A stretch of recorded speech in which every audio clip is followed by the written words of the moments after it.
keadaan sehat ya, dan selalu dalam lindungan Allah. Oke, setelah sebelumnya kalian mempelajari materi mengenai jurnal umum dalam siklus akuntansi perusahaan jasa, nah hari ini kita akan melanjutkan siklus akuntansi perusahaan jasa mengenai buku besar atau general ledger dan neraca saldo atau trial balance. Oke, kita mulai ya dari buku besar terlebih dahulu. Nah, jadi sebenarnya buku besar itu apa sih? Oke, kita lihat ya. Buku besar atau general ledger adalah sekumpulan dari berbagai akun atau rekening atau perkiraan yang saling berhubungan secara sistematis.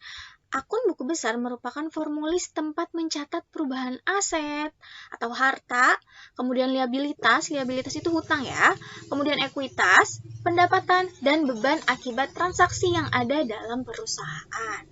Nah, jadi di sini tuh isinya adalah jumlah pergerakan saldo di setiap akunnya. Kalian bisa pantau tuh semua histori di setiap akunnya, jumlahnya berapa, itu ada di buku besar. Gitu. Oke, next.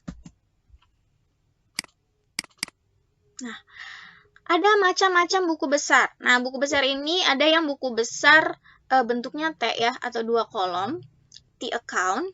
Nah, jadi bentuknya seperti ini. Kemudian ada buku besar 3 kolom, seperti ini. Kenapa Bu disebut 3 kolom nih? Karena dia ada kolom debit, kredit, dan langsung saldo. Ada 3 kan nih, namanya buku besar 3 kolom. Kemudian ada buku besar 4 kolom. Kenapa disebut 4 kolom Bu? Nih, ini yang pertama debit, kemudian kredit, ada saldonya dijabarin, ada debit dan kredit juga. Totalnya ada 4 kolom kan, 1, 2, 3, 4. Maka disebut buku besar 4 kolom. Nah, kita akan menggunakan buku besar 4 kolom. Ya. Oke. Tapi sebelumnya, kalau kalian mau membuat buku besar itu harus urut ya membuatnya gitu. Jadi dari akun harta dulu, kemudian akun hutang, kemudian ekuitas atau modal, baru setelah itu pendapatan dan akun jasa. Jadi harus urut membuat buku besarnya. Nah, sebelumnya kita lihat dulu nih daftar nomor akun di perusahaan jasa. Oke nih, kita lihat nih. Akun real atau neraca, aset ya. Yang pertama aset, biasanya nomor akunnya itu depannya 1 ya, depannya 1 itu berarti akun aset.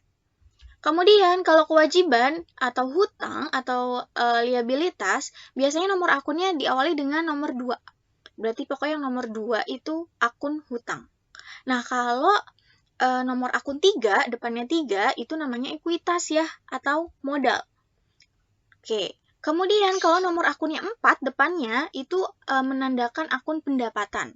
Dan nomor akun 5 itu biasanya nomor akun beban-beban semuanya. Beban-beban tuh bisa sampai nomor akun 5 depannya, nomor akun 6 pun bisa, nomor akun 7 pun bisa. Itu semuanya tergantung dari perusahaannya. Perusahaannya nomorin akunnya berapa nih gitu. Tapi yang jelas kalau 1 itu pasti aset, nomor 2 pasti hutang, nomor 3 pasti ekuitas, nomor 4 itu akun pendapatan, dan nomor 5 akun beban.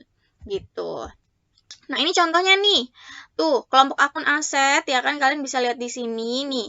Aset semuanya kode akunnya depannya 1, 101, 112, 128, 130, 157, 158 ya. Itu namanya aset. Kemudian kita masuk kelompok akun liabilitas atau hutang. Pasti depannya 2 kode akunnya. Oke, berarti 201, 212 tuh contohnya. Kemudian nomor akun 3 pasti ekuitas nih. 301, 306, 350 gitu. Itu berarti nomor akun ekuitas. Kemudian pendapatan nih, nomor akunnya 4 nih, 400 contohnya. Sama beban-beban. Beban-beban itu bisa dimulai dari 5, 6, atau 7 ya di siklus akuntansi perusahaan jasa. Ini biasanya tergantung perusahaannya. Kalau yang ini dia maunya mulainya dari nomor akun 6. Gitu, pokoknya yang paling akhir-akhir itu biasanya beban-beban ya. Jadi kalian nanti buat buku besarnya itu urut gitu dari nomor akun 1 dulu ya, kode akun 1 sampai nanti yang terakhir gitu. Oke, gampang banget cara membuat buku besar ini. Ini adalah siklus akuntansi perusahaan jasa yang paling mudah. Kenapa Bu? Karena di sini itu hanya memindahkan aja. Kalian cuma posting buku besar itu memindahkan doang. Dari yang di jurnal umum dipindah ke buku besar. Kalian nggak perlu mikir lagi. Yang dibutuhkan hanyalah ketelitian. Ketelitian dalam memindahkan, artinya nggak boleh salah nih. Jumlahnya, posisi debit kreditnya, dan nanti ngitungnya juga harus teliti. Udah, Jadi kita cuma pindah-pindahin doang gitu. Oke, kita mulai ya contohnya. Nah, di sebelah kiri ini ada contoh jurnal umum, ya kan? Jurnal umum suatu perusahaan. Nah, sekarang kita akan mulai buat buku besarnya. Jadi buku besar itu pokoknya patokannya dari jurnal umum. Yang ada di jurnal umum kita pindahin semua ke buku besar. Oke, pertama kita akan buat akun buku besar kas dulu ya. Nomor akun buku besar kas, nomor akunnya 101. Biasanya kalau di jurnal umum, nih kolom referensi ini nanti diisi dengan nomor akun suatu perusahaan ya. Nomor akunnya berapa nih biasa diisi. Oke. Ini kita taruh nomor akunnya adalah 101. Kita lihat dulu nih nomor akun kas. Kalian lihat dulu nih di jurnal umum. Yang nomor akun kas, yang akun kas itu ada apa aja sih? Oke, nih yang pertama. Tuh, akun kas kan. Posisinya di debit 60 juta. Maka tinggal kita masukin yang pertama. Oke, ini keterangannya adalah modal kan. Penyerahan modal pemilik. Bisa kita tulis tanggalnya tanggal 1 April 2017, keterangannya modal awal. Nah, referensi di buku besar ini kalian isi dengan halaman jurnal umumnya. Oke, ini jurnal umumnya kan satu halaman nih, cuma satu halaman. Oke, maka kalian bisa tulis referensinya JU1. Artinya ada di jurnal umum halaman 1 gitu. Nanti kalau misalkan jurnal umumnya ternyata sampai beberapa halaman, nanti kalian tulis nih si modal awal ini ada di jurnal umum halaman berapa. Gitu. Jadi referensi ini menunjukkan halaman dari jurnal umumnya ya. Kemudian tinggal kita pindah ini. Kasnya kan 60 juta di debit ya kan. Berarti kamu masukin nih saldonya di debit. Maka saldo akhirnya adalah di debit juga kan sama 60 juta. Ini kita dalam ribuan rupiah ya. Jadi ditulis dulu nih dalam ribuan rupiah. Jadi nolnya dihilangin 3 biar lebih mudah. Oke, next. Kita cari lagi yang ada kasnya nih di tanggal 2. Tuh, ada kas di kredit 20 juta. Berarti kita masukin nih. Tanggal 2, keterangannya apa nih? Oh, pembayaran sewa untuk 1 tahun. Berarti kamu tulis nih, bayar sewa keterangannya. Sama nih, ada di halaman 1 juga, maka JU1. Dan kita tulis nih, saldonya kan di kredit 20 juta. Tulis nih, 20 juta di kredit. Maka, saldo akhirnya adalah, karena kas itu saldo normalnya di debit, ya, berarti kalau misalkan nanti yang ada transaksi sama-sama di debit, berarti akan menambah saldo kasnya. Tapi kalau ada yang transaksi di kredit, maka nanti berarti mengurangi kas. Maka nih kamu kurangi nih, 60.000 dikurangi 20.000. Saldo akhirnya tetap di debit, yaitu 40.000. Gitu. Oke, kita lihat lagi, mana lagi nih yang ada akun kasnya. Nah, ini dia nih, di tanggal 5, ya kan, ada pembelian perlengkapan, kasnya di kredit 5 juta. Berarti kita masukin nih ke buku besar. Tanggal 5, keterangannya pembelian perlengkapan, referensinya masih di halaman pertama, JU1, saldonya di kredit kan 5 juta, masukin nih 5 juta. Oke, berarti saldo akhirnya tinggal berapa tuh? 40.000 dikurangin 5.000 adalah 35.000. Oke, yang selanjutnya apalagi nih yang ada akun kasnya? Oh, ada nih di tanggal 10 ya. Kita lihat. Nah, di tanggal 10 nih ada kas di debit 10 juta karena ada penerimaan pendapatan. Maka buku besarnya adalah, jadi ditulis nih tanggal 10, keterangannya ada pendapatan jasa. Referensinya dia masih di halaman yang sama ya, masih di JU1. Kemudian, lihat saldonya di debit 10 juta. Maka kamu masukin di sini di debit 10 juta, 10.000 ya di sini ya, karena kita buatnya dalam ribuan rupiah. Kemudian, nah ditambah apa dikurang nih? Karena dia saldo normalnya di debit, maka kalau ada transaksi yang sama-sama di debit, maka akan menambah akun kasnya. Berarti 35.000 ditambah 10.000. Hasilnya adalah 45.000. Gitu. Oke. Kita lihat lagi, mana lagi nih yang ada akun kasnya? Oh, ada di tanggal 15. Ada pembayaran rekening listrik di kredit 450.000. Berarti buku besarnya tinggal kita masukin nih. Tanggal 15, keterangannya pembayaran rekening listrik, referensinya masih ya di jurnal umum 1, masih halaman yang sama. Tinggal kita masukin. Nominalnya 450 kan di kredit. Nah, maka ditambah apa dikurang nih? Betul, dikurang ya, karena dia berlawanan dengan saldo normal kasnya. 45.000 dikurang 450, hasilnya adalah 44.550. Oke, kita lihat lagi. Ada lagi nih di tanggal 20, akun kasnya sejumlah 1.500.000 di debit. Maka kita masukin tanggal 20, keterangannya apa nih? Penerimaan pendapatan ditangguhkan. Oke, tulis aja keterangannya pendapatan jasa. Referensinya masih di halaman yang sama ya, JU1. Oke, kita masukin nih di debit 1.500.000 kan. Kita taruh nih, hilangin nolnya 3, 1.500. Maka ditambah apa dikurang nih sama saldo sebelumnya? Betul, ditambah ya. Karena dia sama-sama saldo normal, jadi menambah kas. Berarti 44.550 ditambah 1.500 hasilnya adalah 46.050 rupiah. Atau kalau dalam jutaan rupiahnya 46.050.000 rupiah. Inilah saldo akhir dari buku besar akun kas. Gampang kan ya sampai sini ya? Nah, sekarang kita lanjut lagi. Tadi kas sudah kita buat buku besarnya, maka sekarang kita buat lagi buku besar akun peralatan. Oke, maka kamu cari di sini yang akun peralatan yang mana aja. Ada nih di tanggal 3, Bu. Oke, ada pembelian peralatan secara kredit. Peralatannya bertambah sebesar 30 juta ya di debit. Oke, kita lihat. Nah, tanggal 3 nih, tulis tanggalnya, keterangannya, tulis aja pembelian kredit. Oke, referensinya sama, masih di halaman 1 ya, maka JU1. Oke, debitnya adalah 30 juta. Maka kamu masukin di sini nih, 30 juta di debit, berarti saldo akhirnya posisinya juga di debit 30 juta. Oke, selanjutnya nih, nggak ada lagi kan ya, akun peralatan cuma 1, maka kita lanjut nih ke buku besar selanjutnya, akun perlengkapan. Oke, akun perlengkapan nomor akunnya 103. Kita lihat nih, mana nih yang jurnal umum perlengkapan. Oh, ada nih Bu di tanggal 5. Oke, maka kita masukin nih. Di tanggal 5 ada pembelian perlengkapan ya secara tunai. Oke, mari kita tulis pembelian tunai. Referensinya masih sama di halaman 1. Kita lihat nih jumlahnya adalah 5 juta di debit. Oke, maka kita masukin nih di debit 5 juta. Nah, berarti saldo akhir juga sama nih 5 juta, ya kan? Ada lagi nggak nih akun perlengkapannya? Oke, nggak ada ya, cuma 1. Maka selesai sudah nih buku besar untuk akun peralatan dan perlengkapan. Sekarang kita lanjut lagi. Apalagi yang belum kita masukin buku besar. Oke, selanjutnya adalah nomor akun piutang nama akunnya piutang usaha ya. Mana nih piutang usaha ada di tanggal berapa? Oh, ada di tanggal 20 nih piutang usaha. Ya, jumlahnya di debit 500.000. Berarti kita masukin ke buku besar tanggal 20, keterangannya apa tuh? Penerimaan pendapatan.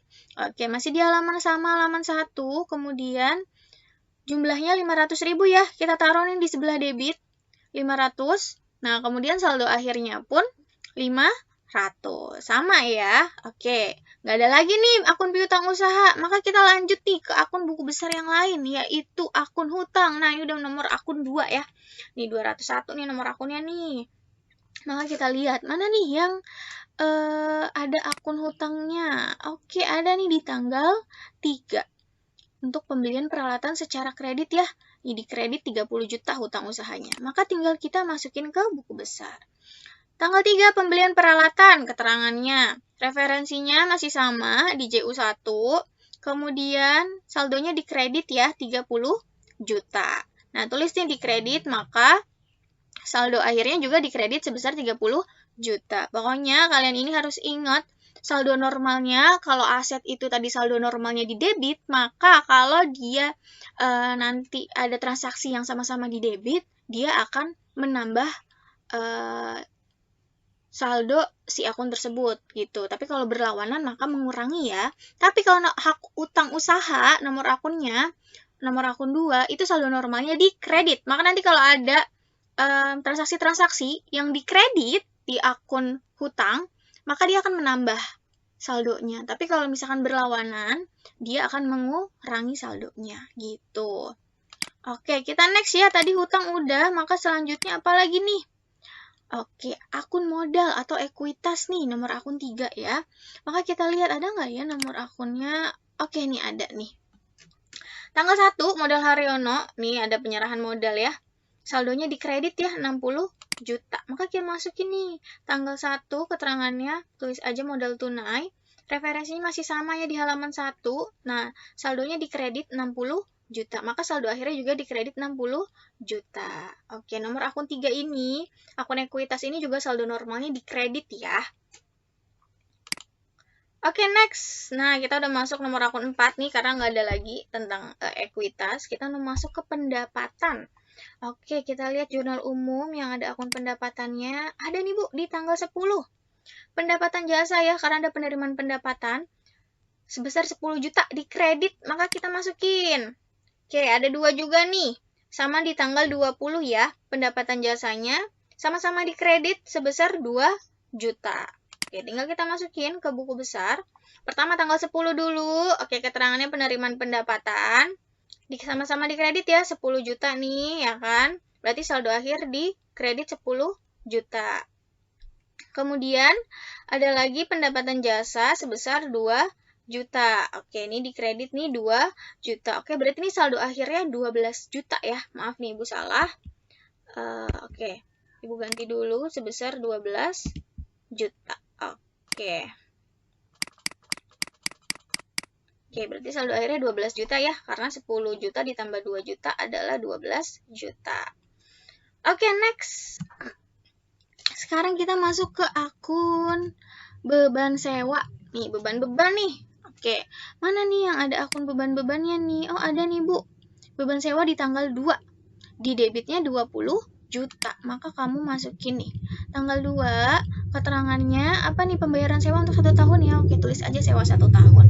Referensinya masih sama di halaman 1.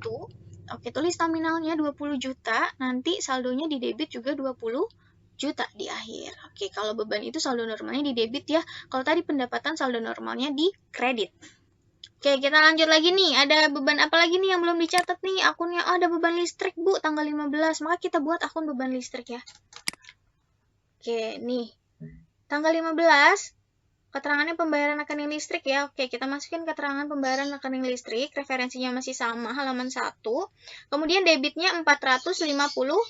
Maka kita masukin nih 450 ya di sini ya. Karena dalam ribuan rupiah, maka 03-nya kita hilangkan. Saldonya adalah 450 juga, sama ya di debit.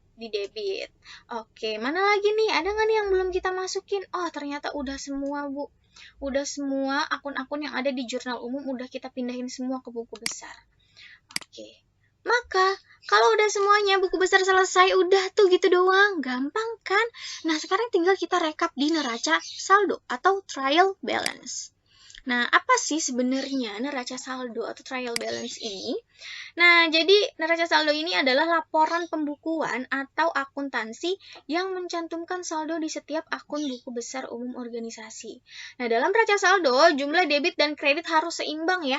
Jadi pokoknya ciri-cirinya nih jumlah debit kreditnya harus seimbang. Kalau ternyata nanti kamu hitung dan nggak balance, berarti kamu ada yang salah nih. Entah kamu salah ngitung atau kamu pas di buku besarnya biasanya salah hitung atau salah masukin nominal atau misalkan debit kreditnya salah, biasanya suka kayak gitu. Jadi kalau neraca saldo kamu lihat rekapan dari buku besar, tinggal dipindahin juga sama kok. Oke, caranya gimana, Bu? Oke, nih caranya. Contohnya yang tadi ya. Ini adalah tadi perusahaannya namanya Bengkel Nobita. Tulis dulu nih judulnya, selalu harus. Bengkel Nobita neraca saldo per 30 April 2017 gitu. Karena tadi transaksi selama bulan April kan, maka kita buat neraca saldo di akhir bulan, yaitu per 30 April 2017. Nanti pas kalian buat buku besar juga ditulis awalnya, Bengkel Nobita buku besar per 30 April 2017 gitu ya. Nah, inilah formatnya. Jadi isinya ada nomor akun, nama akun, debit, dan kreditnya. Nah, ini tinggal kita susun nih. Berdasarkan tadi kan kita buat 9 buku besar ya. Kita susun dulu nih dari nomor akun 1 sampai nomor akun 5. Kita susun. Nanti tinggal kita tulis nih debit kreditnya berapa. Gitu. Oke, kita lihat sekarang nih. Ini tadi yang pertama adalah akun kas ya. Ini akun buku besar kas yang tadi sudah kita buat. Saldo akhirnya adalah 46.050.000 ya. Maka di buku di neraca saldo tinggal kita masukin nih nomor akun kas, jumlahnya adalah nih 46.550.000 di debit posisinya. Oke. Sekarang next lagi kita lihat. Nih, ada akun peralatan sama perlengkapan di buku besar tadi ya. Tinggal kita pindahin ke neraca saldo. Oke. Akun peralatannya sebesar 30 juta kan? Di debit. Ya kan? Masukin nih peralatan 30 juta. Dan perlengkapan saldo akhirnya adalah 5 juta di debit juga. Masukin nih 5 juta. Oke. Next. Kita lihat lagi nih akun piutang usaha sama hutang usaha di buku besar. Oke, tinggal kita masukin nih. Akun piutang usaha 500.000 ya kan? Kita pindahin 500.000 di sebelah debit. Nah, akun hutang usahanya ada 30 juta di sebelah kredit. Nah, tinggal kita pindahin. Oke, nextnya lagi kita lihat ada akun modal Haryono sama akun pendapatan jasa. Nah, tinggal kita masukin nih. Modal Haryono 60 juta di kredit ya, tuh tinggal dimasukin. Sama pendapatan jasa nih 12 juta di kredit. Tinggal kamu masukin ke neraca saldo. Oke, next kita lihat ke beban sewa sama beban listrik. Nah, nih, beban sewa saldo akhirnya adalah 20 juta ya di debit, tinggal kamu pindahin di sini 20 juta. Dan beban listriknya 450.000 di sebelah debit juga. Tinggal kamu jumlahin nih, antara debit dan kredit harus balance. Oh, balance nih Bu, alhamdulillah 102 juta debit dan kreditnya. Berarti neraca saldonya total akhirnya adalah 102 juta gitu. Gimana nih? Gampang banget kan ya ngerjain neraca saldonya kan?